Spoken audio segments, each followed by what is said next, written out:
En el año 165 después de Cristo, las más poderosas legiones romanas se estrellaron contra unos muros que parecían imposibles de conquistar, y lo que sucedió después cambió para siempre el destino de dos imperios. La historia que estás a punto de escuchar no aparece en muchos libros de texto, pero representa uno de los enfrentamientos más brutales entre las dos superpotencias del mundo antiguo.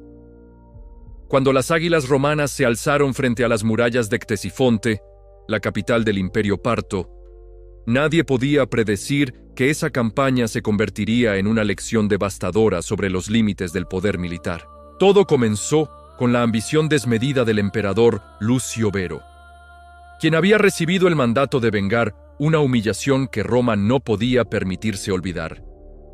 Los partos habían osado invadir Armenia, ese territorio que funcionaba como estado tapón entre ambos imperios. Y peor aún, habían derrotado a las legiones romanas en una serie de batallas que habían hecho temblar los cimientos del orgullo imperial. Pero, para entender realmente la magnitud de lo que estaba por suceder, necesitamos conocer qué era exactamente Ctesifonte. Esta ciudad no era simplemente otra capital más del mundo antiguo.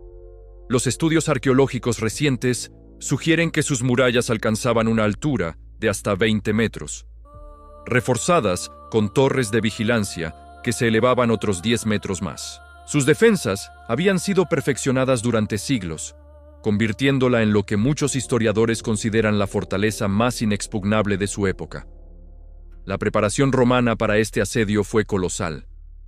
Las legiones que marcharon hacia el este no eran tropas ordinarias. Hablamos de la Quinta Macedonia, la Cuarta Escítica y elementos de otras unidades de élite, acompañadas por ingenieros especializados en guerra de asedio que habían perfeccionado sus técnicas en las campañas de la Galia y Britania. En total, se calcula que más de 100.000 soldados romanos participaron en esta campaña, una cifra que para la época representaba uno de los mayores despliegues militares de la historia.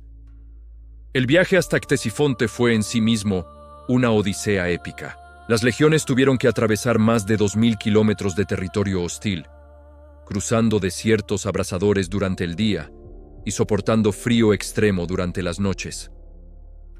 Los soldados cargaban no solo con sus armas y armaduras, sino también con las piezas desmontadas de las máquinas de asedio que necesitarían una vez llegaran a su destino. Cuando finalmente las primeras unidades avistaron las murallas de Ctesifonte, el espectáculo debió ser sobrecogedor. La ciudad se extendía a lo largo de la orilla occidental del río Tigris, protegida no solo por sus imponentes defensas artificiales, sino también por la geografía natural del terreno. Los partos habían elegido magistralmente la ubicación, aprovechando cada ventaja táctica que el paisaje les ofrecía. Lo que hace particularmente fascinante este enfrentamiento es cómo ambos ejércitos representaban filosofías militares completamente opuestas. Los romanos confiaban en su disciplina férrea, sus formaciones cerradas y su superioridad técnica en materia de ingeniería militar. Los partos, por su parte, eran maestros de la guerra móvil, famosos por sus arqueros montados y por esa táctica que había aterrorizado a generaciones de enemigos: la finta de retirada seguida de una lluvia mortal de flechas.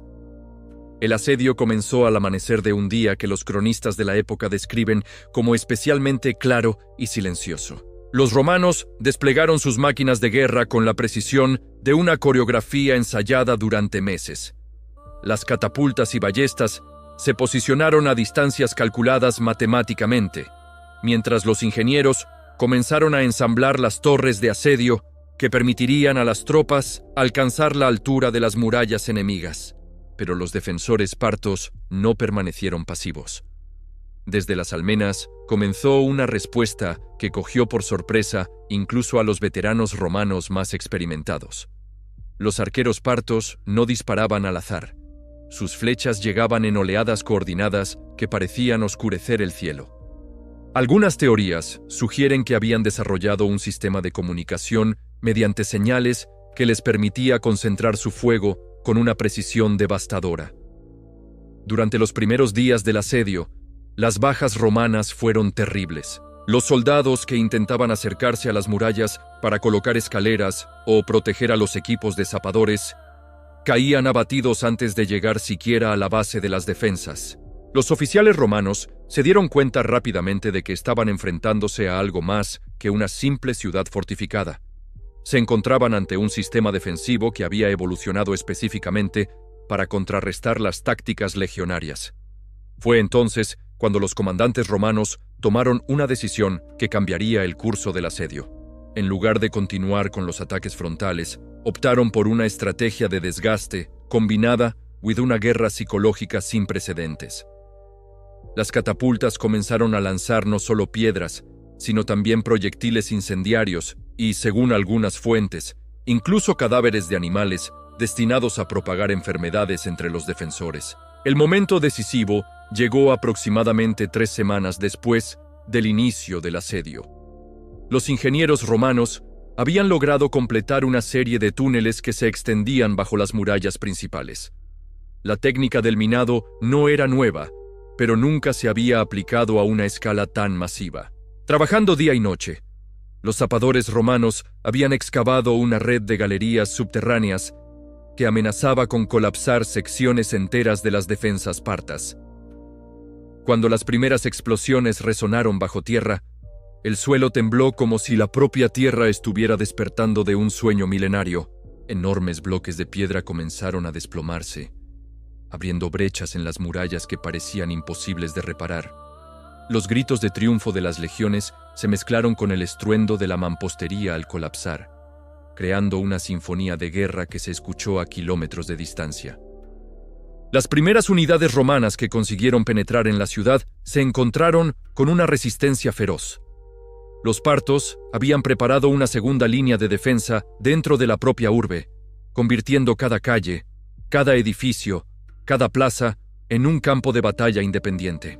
La guerra se transformó en un combate casa por casa, donde las ventajas de la disciplina legionaria se diluían en el caos de la lucha urbana. Pero aquí es donde la historia toma un giro que pocos esperaban. Mientras las legiones luchaban desesperadamente por consolidar sus posiciones dentro de Ctesifonte, a cientos de kilómetros de distancia se estaba gestando el verdadero desastre de la campaña. Las líneas de suministro romanas, estiradas hasta el límite durante la larga marcha hacia el este, comenzaron a colapsar bajo el peso de una logística imposible de mantener. Los ataques de los guerrilleros partos a las caravanas de suministros se habían intensificado dramáticamente. Cada convoy que intentaba llegar hasta las tropas asediadoras tenía que enfrentarse a emboscadas coordinadas que parecían surgir de la nada. Los números son elocuentes. De cada 10 caravanas que partían hacia Ctesifonte, apenas 3 o 4 llegaban a su destino con la carga intacta. La situación se volvió crítica cuando los soldados romanos que habían logrado penetrar en la ciudad se dieron cuenta de que estaban luchando con armaduras dañadas, que no podían reparar armas, que se embotaban sin posibilidad de ser afiladas y raciones que se reducían día tras día. El hambre, ese enemigo silencioso que ha decidido más batallas que cualquier estrategia brillante, comenzó a hacer mella en la moral de las tropas. Los comandantes romanos se enfrentaron entonces a una de las decisiones más difíciles de la historia militar. Continuar una campaña que técnicamente estaban ganando, pero que los estaba destruyendo desde dentro, o aceptar una retirada que significaría admitir que el poder de Roma tenía límites. La elección que tomaron nos enseña algo fundamental sobre la naturaleza del liderazgo y sobre cómo las decisiones más valientes no siempre son las que implican continuar luchando. La orden de retirada se dio al atardecer de un día que los supervivientes recordarían durante el resto de sus vidas. No fue una huida desordenada, sino una maniobra militar ejecutada con la precisión que caracterizaba a las legiones romanas, incluso en sus momentos más desesperados. Pero abandonar Ctesifonte después de haber conseguido penetrar en sus defensas fue un golpe moral que resonó por todo el imperio. Lo que hace esta historia particularmente relevante para nosotros hoy en día es cómo ilustra una lección intemporal sobre la diferencia entre poder y control. Roma tenía el poder militar para conquistar Ctesifonte, pero careció del control logístico necesario para mantener esa conquista.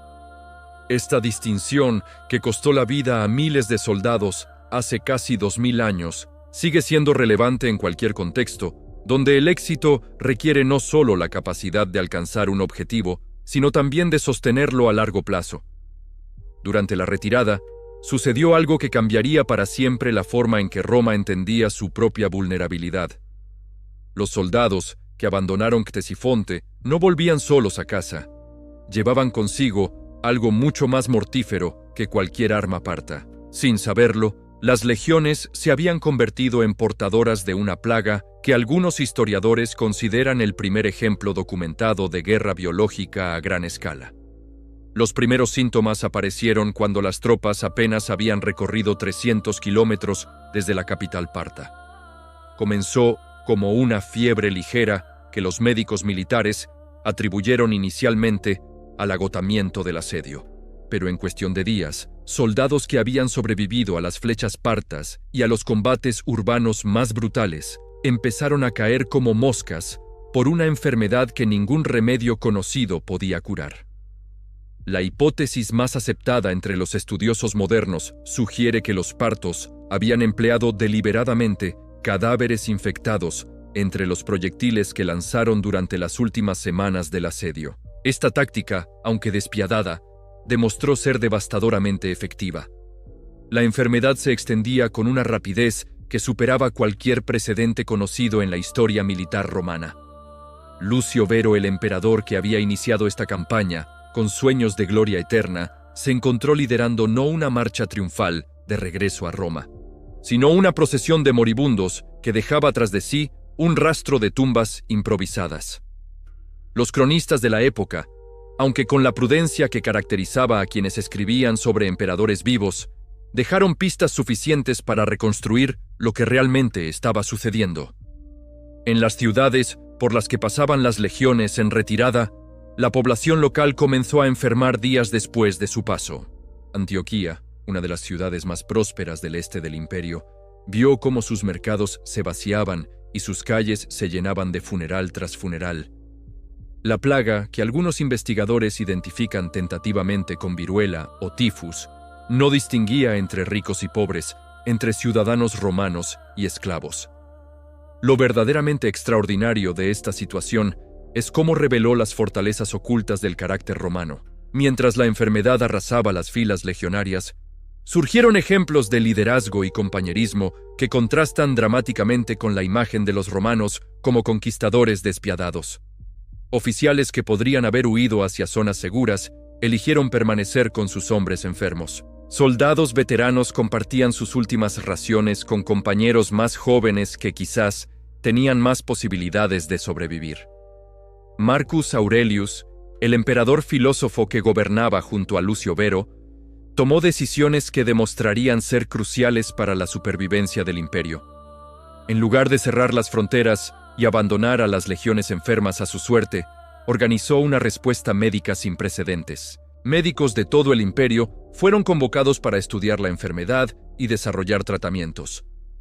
Aunque sus métodos eran primitivos según los estándares actuales, su enfoque sistemático y colaborativo sentó las bases de lo que podríamos considerar los primeros protocolos de salud pública de la historia.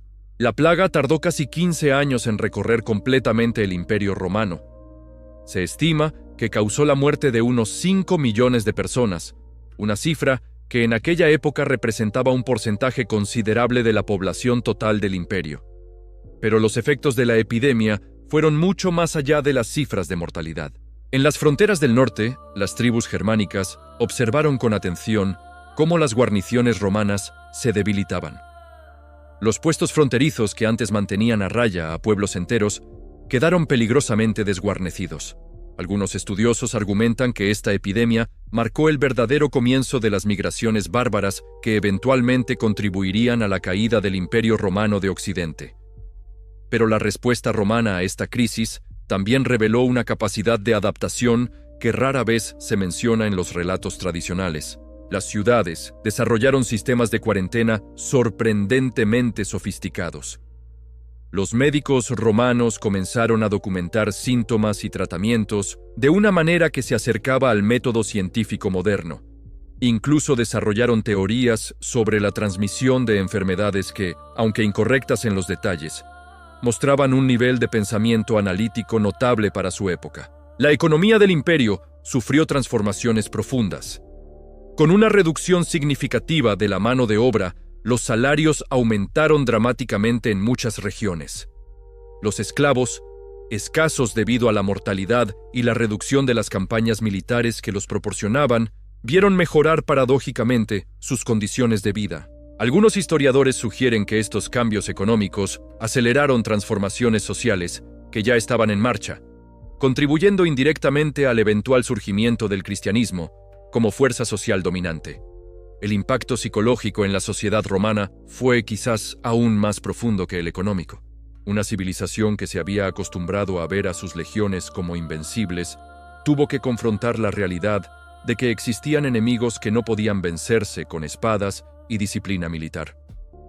Esta humildad forzada llevó a una introspección cultural que se refleja en las obras filosóficas de la época, particularmente en las Meditaciones de Marco Aurelio.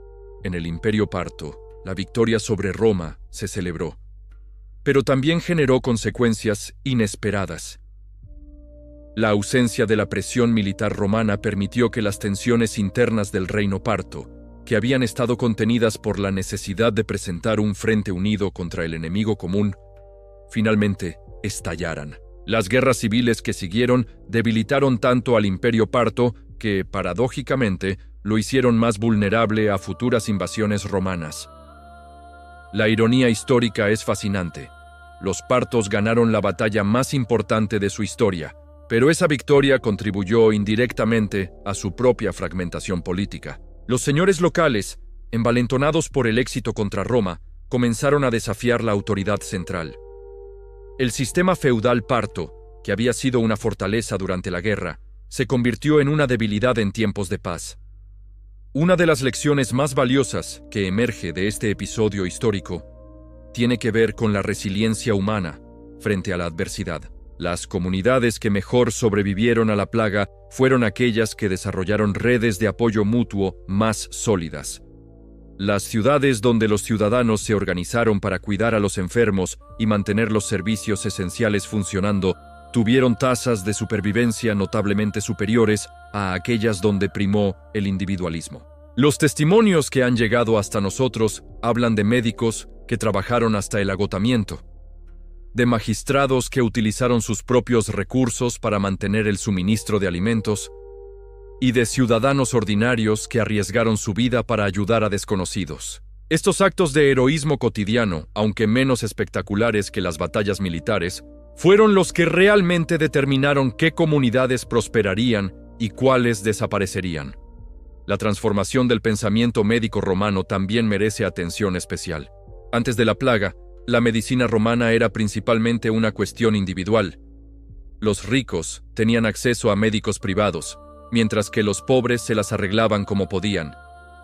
La epidemia forzó el desarrollo de conceptos que hoy consideramos fundamentales: la salud pública, la prevención a nivel comunitario y la importancia de la higiene colectiva. Estos avances médicos se extendieron por todo el imperio y más allá de sus fronteras. Los tratados médicos romanos de este período circularon por Europa, África y Asia, llevando conocimientos que salvarían innumerables vidas en epidemias futuras. En cierto sentido, la tragedia de Ctesifonte y sus consecuencias contribuyeron al progreso de la medicina mundial. El legado de estos acontecimientos también se refleja en cómo las sociedades posteriores desarrollaron estrategias para enfrentar crisis similares. Los sistemas de alertas tempranas para epidemias, los protocolos de cuarentena y los programas de asistencia médica gratuita tienen sus raíces conceptuales en las innovaciones que surgieron de esta tragedia del siglo II. Para nosotros, viviendo en una época que ha experimentado sus propias pandemias globales, la historia de Ctesifonte ofrece perspectivas valiosas sobre cómo las crisis pueden catalizar cambios positivos. La capacidad humana para aprender, adaptarse y crear soluciones innovadoras bajo presión extrema es una constante que trasciende épocas y culturas. La lección más poderosa quizás sea que los momentos de mayor vulnerabilidad a menudo revelan la verdadera fortaleza del carácter humano. Cuando las estructuras tradicionales de poder y seguridad colapsan, emergen nuevas formas de solidaridad y cooperación que pueden ser más resistentes y justas que las anteriores. La próxima vez que enfrentemos una crisis, ya sea personal o colectiva, podemos recordar que la historia está llena de ejemplos de comunidades que no solo sobrevivieron a circunstancias aparentemente imposibles, sino que emergieron de ellas más fuertes y más unidas que antes. El asedio de Ctesifonte y sus consecuencias nos recuerdan que incluso los fracasos más dolorosos pueden sembrar las semillas de futuros triunfos, siempre que mantengamos la capacidad de aprender de nuestros errores y de cuidarnos unos a otros. Lo que los arqueólogos encontraron años después en las ruinas de un hospital romano cambiaría por completo nuestra comprensión de esta catástrofe. Entre los escombros de Aquileia, una ciudad portuaria que había servido como punto de entrada para las tropas que regresaban del este, descubrieron algo extraordinario: tablillas médicas que contenían las primeras descripciones sistemáticas de síntomas epidémicos conocidas en Occidente. Estas tablillas revelaron que los médicos romanos habían desarrollado un sistema de clasificación de pacientes que se adelantó más de 1000 años a los protocolos médicos medievales. Separaban a los enfermos según la gravedad de sus síntomas, establecían turnos de cuidado rotativo y, lo más sorprendente, habían comenzado a experimentar con algo parecido a la inoculación controlada. Un médico llamado Galeno, que trabajaba directamente bajo las órdenes de Marco Aurelio, escribió en sus notas personales sobre un descubrimiento accidental que salvó centenares de vidas. Observó que las personas que habían estado en contacto prolongado con enfermos leves tendían a desarrollar una versión más suave de la enfermedad. Aunque no comprendía los mecanismos biológicos, comenzó a exponer deliberadamente a voluntarios sanos a pacientes en las primeras fases de la enfermedad. Los resultados fueron prometedores, pero también controvertidos. Los senadores romanos más conservadores acusaron a Galeno de brujería, argumentando que era imposible curar una enfermedad exponiéndose a ella. Sin embargo, Marco Aurelio, formado en filosofía estoica y acostumbrado al pensamiento lógico, autorizó la continuación de estos experimentos en secreto. Mientras tanto, en las provincias más alejadas del imperio, comenzaron a surgir innovaciones médicas que nacían de la desesperación. En Egipto, los médicos alejandrinos desarrollaron ungüentos basados en plantas del Nilo que parecían aliviar algunos síntomas respiratorios. En la Galia, los druidas locales, trabajando junto a médicos romanos, crearon infusiones herbales que reducían la fiebre de manera más efectiva que los remedios tradicionales mediterráneos. Esta colaboración intercultural en medicina fue uno de los aspectos más inesperados de la crisis. La desesperación había roto las barreras étnicas y religiosas que normalmente separaban a los diferentes pueblos del imperio. Médicos griegos trabajaban codo a codo con sanadores egipcios, druidas galos y curanderos germanos, intercambiando conocimientos que durante siglos habían permanecido aislados en sus respectivas tradiciones. En Hispania, una médica llamada Valeria Máxima, una de las pocas mujeres documentadas que ejercía la medicina en el imperio, desarrolló lo que podríamos considerar el primer hospital de campaña móvil. Organizó caravanas médicas que viajaban de aldea en aldea, llevando tratamientos y, más importante aún, conocimientos sobre prevención. Sus métodos se extendieron rápidamente por toda la península y posteriormente fueron adoptados en otras provincias. Los registros económicos de la época revelan otro aspecto fascinante de esta crisis: cómo la escasez de mano de obra transformó completamente las relaciones laborales. En las minas de oro de Dacia, los esclavos supervivientes se encontraron en una posición de poder inédita. Su trabajo era esencial, pero su número era insuficiente.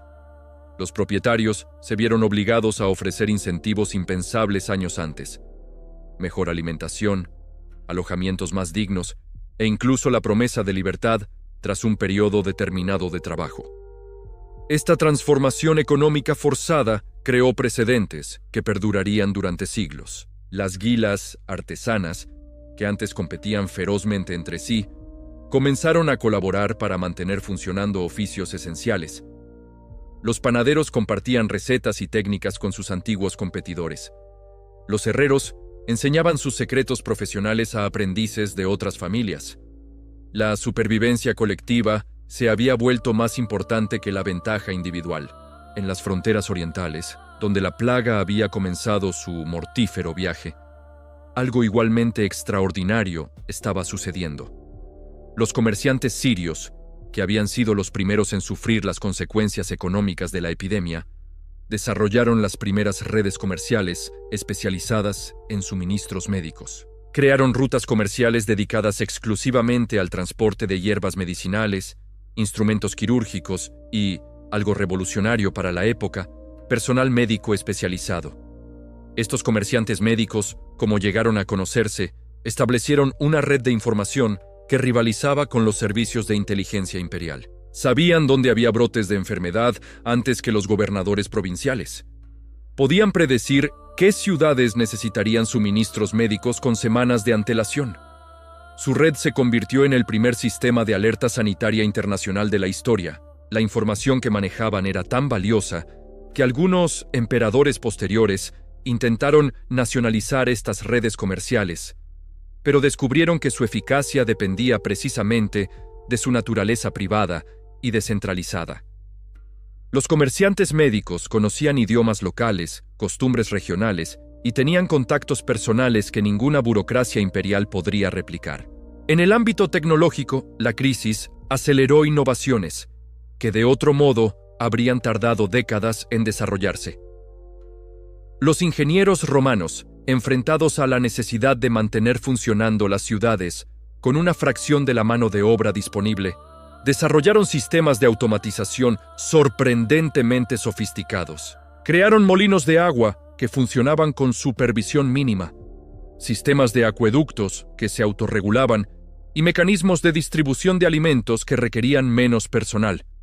En las termas públicas, que habían sido identificadas como posibles focos de contagio, los ingenieros desarrollaron sistemas de ventilación que renovaban el aire de manera constante. Aunque no comprendían la teoría de los gérmenes, habían observado empíricamente que los espacios con mejor circulación de aire tenían menos casos de enfermedad. Estos sistemas de ventilación fueron tan efectivos que algunos siguieron utilizándose hasta la época medieval. La arquitectura romana también experimentó cambios permanentes. Los nuevos edificios públicos se diseñaban con espacios más amplios, techos más altos y más ventanas. Las casas privadas de las clases acomodadas comenzaron a incluir habitaciones específicamente diseñadas para el aislamiento de enfermos, con sistemas de ventilación independientes y accesos separados. Estos cambios arquitectónicos reflejaban una nueva comprensión de la relación entre el entorno construido y la salud pública. Los romans habían aprendido, a un coste terrible, que el diseño de los espacios podía ser literalmente una cuestión de vida o muerte. El impacto en las artes y la literatura fue igualmente profundo. Surgió toda una corriente artística dedicada a la representación de la fragilidad humana y la importancia de la comunidad. Los mosaicos de este periodo muestran escenas de cuidado mutuo, de médicos atendiendo pacientes y de familias reunidas en momentos de crisis. El arte romano, tradicionalmente centrado en la glorificación del poder militar y la grandeza imperial, se volvió más íntimo y humano. Los poetas de la época desarrollaron un nuevo género literario que podríamos llamar poesía de la supervivencia. Estos versos, escritos a menudo por testigos directos de la tragedia, describían no solo el sufrimiento, sino también los actos cotidianos de heroísmo que permitieron a las comunidades sobrevivir. Hablaban del panadero que siguió horneando pan para su barrio aunque había perdido a toda su familia, de la partera que arriesgó su vida para ayudar a dar a luz durante los peores momentos de la epidemia. Esta literatura de supervivencia se extendió por todo el imperio y más allá de sus fronteras. Los manuscritos circulaban de mano en mano, copiados por escribas que a menudo añadían sus propias experiencias locales. Se convirtió en una forma de preservar no solo la memoria de la tragedia, sino también las lecciones aprendidas sobre resistencia y solidaridad humana. La educación romana sufrió una transformación igualmente radical. Con tantos maestros muertos y escuelas cerradas, surgió un sistema educativo más descentralizado y familiar. Los padres supervivientes asumieron roles docentes para los que a menudo no estaban preparados, pero desarrollaron métodos de enseñanza más prácticos y orientados a la supervivencia. Los niños de esta generación aprendieron no solo latín y matemáticas, sino también medicina básica, técnicas de supervivencia y, algo revolucionario, nociones de higiene personal y comunitaria. Estos conocimientos, transmitidos de padres a hijos durante las siguientes generaciones, contribuyeron a que el Imperio Romano fuera más resistente a futuras epidemias. Cuando finalmente la plaga comenzó a remitir, alrededor del año 180 después de Cristo, el mundo mediterráneo se había transformado por completo. Las estructuras sociales rígidas del Alto Imperio habían dado paso a una sociedad más fluida, donde el mérito y la utilidad práctica importaban más que el linaje o la riqueza heredada. Los soldados que habían sobrevivido a Ctesifonte y a la posterior epidemia se convirtieron en figuras legendarias, no por sus conquistas militares, sino por su capacidad de resistencia y supervivencia. Sus historias se contaban en tabernas y mercados, inspirando a futuras generaciones con ejemplos de coraje silencioso y determinación inquebrantable. El mayor legado de esta tragedia fue quizás la comprensión de que la verdadera fortaleza de una civilización no reside en el poder de sus ejércitos o la grandeza de sus monumentos, sino en la capacidad de sus ciudadanos para cuidarse mutuamente en los momentos más oscuros. Las lecciones de Ctesifonte nos recuerdan que cada crisis, por devastadora que sea, también es una oportunidad para redescubrir lo mejor de nosotros mismos y construir un futuro más resiliente y compasivo. Y aquí viene lo verdaderamente sorprendente. Los arqueólogos han descubierto que muchas de las innovaciones médicas desarrolladas durante esta crisis no se perdieron con la caída del Imperio Romano, sino que fueron preservadas y transmitidas por monasterios cristianos, llegando intactas hasta la época del Renacimiento, cuando revolucionaron la medicina europea por segunda vez.